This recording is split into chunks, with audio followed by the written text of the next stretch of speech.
ጀዋር መሐመድ ኮንትሮባንድ ጫት ሲነግድ አይደለም እንዴ ነው እዚህ በነበረ ዘመን አንድ ትምህርት ቤት እስኪ የት ነው የከፈተ?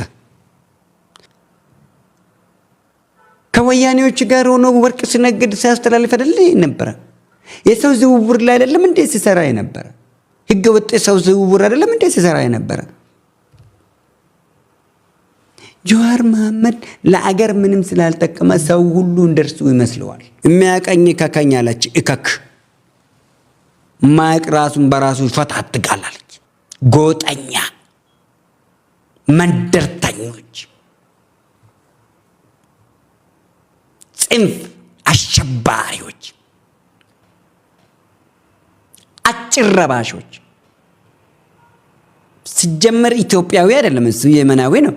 አቶ ጀዋር አባቱ የመናዊ እናቱ ማራቢቴ የተወለዱ አማራ ናቸው። ሞኖክሴ ናቸው።